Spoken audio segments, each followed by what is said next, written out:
জন্ম দিলা কেন? তোমার মতন বাপ থাকার চেয়ে মরে যাওয়া ভালো। আমিন আমিন বিরাহমাতিকা ইয়া রহমানুর রহিম। আমি যা কিছুই করছি সব তোমার জন্যই করছি।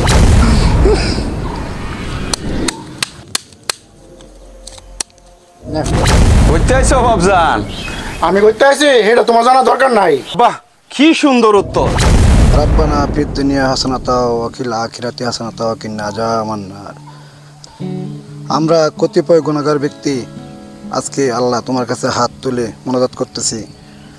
যে ব্যক্তি আজকে কবরে শায়িত আছেন তাকে আল্লাহ জান্নাতবাসী করুন। হে আল্লাহ, আমাদের দুনিয়া গুনাহ মাফ করে দিয়ে আমাদেরকে দুনিয়াতে ভালোভাবে চলাফেরা করার তৌফিক দান করুন। আমিন আমিন বিরাহমাতিকা ইয়া রহমানুর রহিম।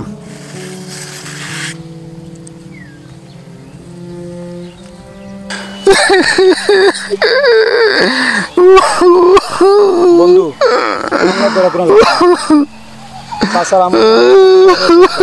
বেশি বেশি করে নামাজ পড়ে দোয়া করো, তার আমল নামাই ততই বেশি হবে। কাজ আছে তুমি না দোস্ত তুই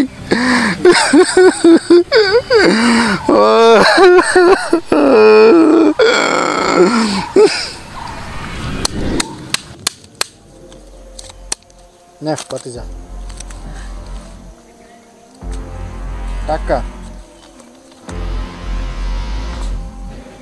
রস নাকি ফালা বেটা ভাবি ফালা এ পাইছি কামটা করলো কি দিস তোর সব গেছে, তোর সব গেছে।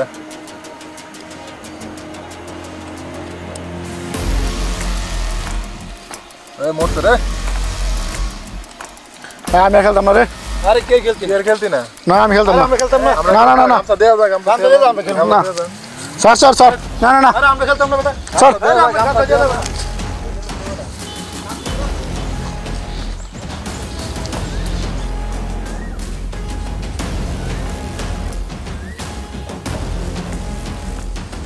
কইতে আছো বাবজান?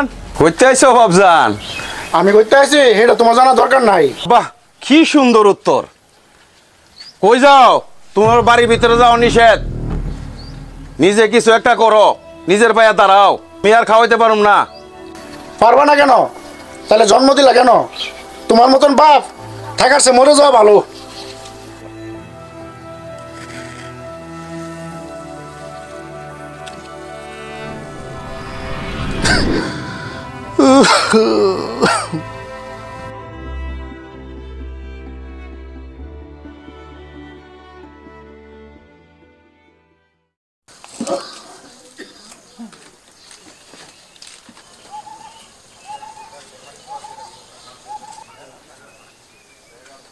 দোকানদার ভাই, আমার কাছে সদাইবাদী লাগতো।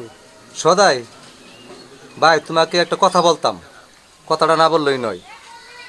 দোকানের অবস্থাটা তেমনটা ভালো না ভাই। তোমার বাবার কাছ থেকে প্রায় 10,000 টাকার মতো পাইতাম আমি। তোমার বাবা যেহেতু মারা গেছে, উত্তরাধিকার সূত্রে কিন্তু তুমি মালিক।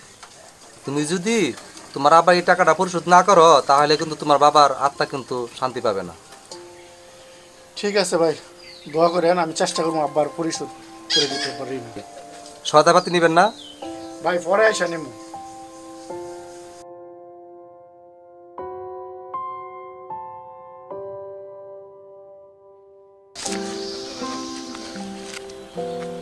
আরে তোমার কাছে তো যাইতাম বলছিলাম। কে রে চাচা?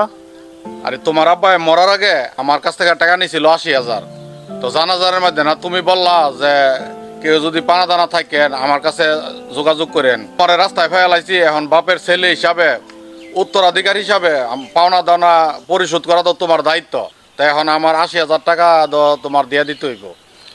চাচা, এখন আমার কাছে কোনো টাকা পয়সা নাই, আমার কিছুদিন সময় দেন, আমি আপনাদের টাকা ইনশাল্লাহ পরিশোধ করে দিব। ভাতিজা, তোমার বাবা খুব ভালো মানুষ ছিল। তোমার বাবা এই 2-3 গ্রামের মাঝে খুব সৎ মানুষ ছিল। আমি দোয়া করি তোমার বাবা যাতে জান্নাতবাসী হয়। ঠিক আছে চাচা, আমি আপনার টাকা দিয়ে দেবো। আসসালামু আলাইকুম। ওয়ালাইকুম আসসালাম। আরে বাবা, বাবা মরে নাই, যেন আমার উপর ঋণের বোঝা দিয়ে গেছে। এই ব্যাপার জন্য আমি বাড়ি থাকতে পারতেছি না, না রাস্তায় যেতে পারতেছি না। সেই মরে নিজেকে উদ্ধার করে গেছে আমার এই মহা বিপদে রেখা। এই টাকা পয়সা কীভাবে পরিশোধ করিব তা আল্লাহ জানে। আমার নাই কোনো কাজকর্ম। হে আল্লাহ, আমি যেন বাবার টাকা পরিশোধ করতে পারি, আমাকে তৌফিক দিন।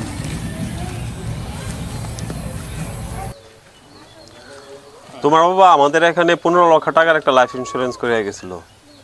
তো শুনলাম তোমার বাবা মারা গেছে, আমাদের দায়িত্ব তোমার এই চেকটা বুঝাই দেওয়া, এই জন্যে আমার আশা।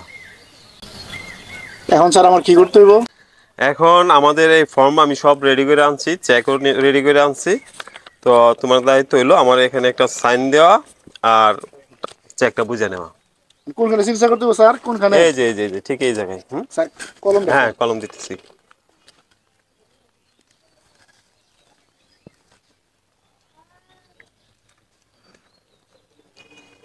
স্যার নিন।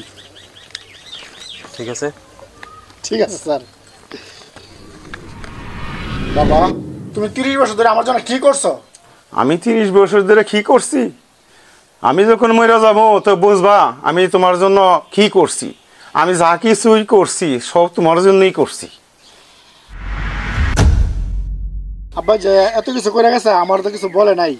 তুমি কি জানবা তোমার বাবা তোমার নমিনি কইরা 15 লক্ষ টাকার ইন্স্যুরেন্সটা করছে এবং প্রতি মাসে 10,000 টাকা নিয়মিত পরিশোধ করছে। এখন তোমার বাবা নাই, এমন বাবা পাওয়া ভাগ্যের ব্যাপার। দোয়া করি তোমার বাবা বেহেশত নসিব করুক, আর তুমিও ভালো থাকো, সুখে থাকো। ঠিক আছে স্যার, আপনার কলমটা। ঠিক আছে, সালাম আলাইকুম। ওয়ালাইকুম আসসালাম। আমরা যারা বৃদ্ধ বাবাকে অবহেলা করি, আসলে কোনো বাবা চায় না তার সন্তানের অমঙ্গল হোক। সবসময় বাবারা সন্তানের ভবিষ্যৎ উজ্জ্বল হোক এ কামনা করে সর্বোচ্চ চেষ্টা করে যেন তার সন্তান শীর্ষস্থানে থাকে। বাবার অনেক শখ আহ্লাদ ত্যাগ করে সন্তানকে বড় করেন, তাই আমরা বাবাকে যেন অবহেলা না করি, অসম্মান না করি। আসুন আমরা বাবাদের প্রতি সদয় উদয় হই।